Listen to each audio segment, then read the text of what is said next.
મૂકેલું, પરંતુ તેઓ બચી ગયા. ત્યાંથી તેઓ તે નાગરભાઈ સાથે મથુરા ગયા. ત્યાંથી જતીપુરમાં વાસ કરેલો. ત્યાં એક વખત સપનામાં તેઓને ભગવાને જણાવ્યું કે તું ગિરિરાજ પર આવ અને મને તારી સાથે સેવામાં લઈ જા. એટલે તેઓ ત્યાં ગયા અને સ્વરૂપ લઈ આવ્યા. નાગરબાઈ અને તેઓએ મરજાદ લઈ સેવા શરૂ કરી. સેવાના સ્વરૂપમાં કનૈયાનું તેમજ સ્વામીજીનું એમ તેમજ બે આકારવાળું સ્વરૂપ હતું. પરંતુ થોડા વખતમાં નાગરબાઈ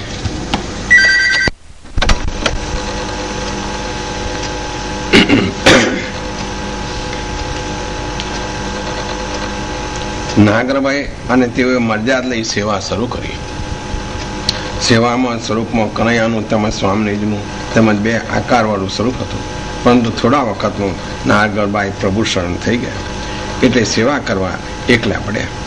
ગયાથી પોતાની શ્રી કાશીબેન મરજાદ લેવા તૈયાર ન હોવાથી અને તેઓએ પ્રભુને વિનંતી કરી કે પ્રભુ, મારી આર્થિક વ્યવસાય અને સંસ્થાનો વ્યવહાર બંને જોતા આપણે જે રીતે સારી રીતે સેવા કરીને રાખવા જોઈએ એ વાત શક્ય બનશે નહીં, તો તેનો કોઈ રસ્તો કરો.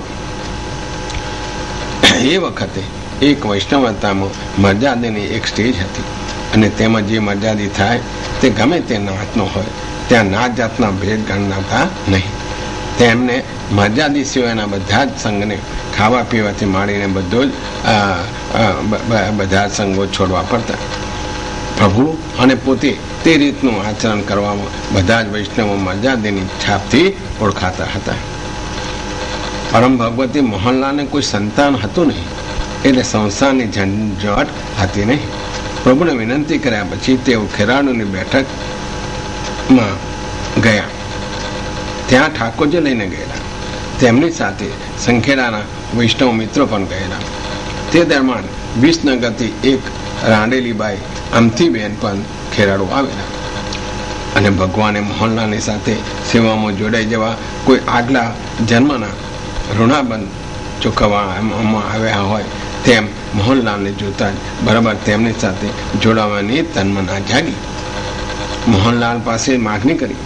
મોહનલાલે પોતાના થઈ ગયેલા લગ્નની પત્ની કાશીબેન હયાત છે અને આર્થિક સ્થિતિ બહુ સારી નથી એમ પણ જણાવ્યું. ત્યારબાદ અમથીબેનને લઈને તેઓ પોતે મુંબઈ આવ્યા. અમથીબેને બે ભાઈ હતા. તેઓ ધીરધામની પેઢી ચલાવતા હતા. આ બાઈએ ભાઈને વિનંતી કરી કે મોહનલાલને તે પેઢીમાં નોકરીએ રખાવી દીધા. 2-4 વર્ષ પછી બાઈ અમથીએ પોતાના ધણીની મિલકતમાંથી જે રકમ તેને મળેલી તે રકમ મોહનલાલને આપી અને નવી પેઢી શરૂ કરાવી.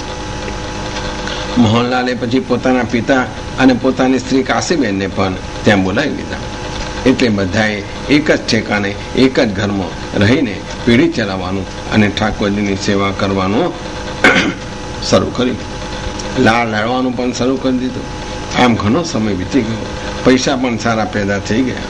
દરમિયાન પિતા ભગવત સ્મરણ થઈ ગયા. ડભોઈ પિતાનું મકાન હતું તે દુરસ્ત કરાયું. પછી મુંબઈ છોડી ડભોઈ ઠાકોરજીને લઈને આવતા રહ્યા. સ્વરૂપ ચમત્કારી હતું અને સેવાનો એક જ વ્યવસાયમાં તેઓ જોડાઈ ગયા. ડભોઈના પરમ ભગવતી વૈષ્ણવ દરુ હિંમતલાલ છોટાલાલ માસ્તરને સ્વરૂપનો ચમત્કાર જોવા મળેલો. તેમજ સંખેડાના વૈષ્ણવ પરમ ભગવતી મોહનલાલ ગીધાલાલ તથા પરમ ભગવતી વાત્સલાલ મોહનલાલ તેમજ પરમ ભગવતી જણાબેન મોહનલાલ તથા મસીબેનને જે અનુભવ થયેલો તે નીચે મુજબ છે. મોહનલાલનું સ્વરૂપ ચમત્કારી છે. તેથી ભગવતી મોહનલાલ ગીધાલાલ તથા વાત્સલાલને સ્વરૂપના દર્શન કરવાની ઈચ્છા થઈ.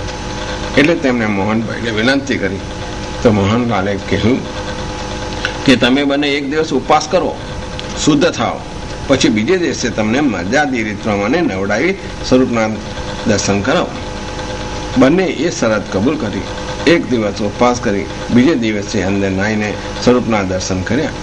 તેમાં અચલાલને સ્વરૂપમાં જુદી રીતે દર્શન થયા.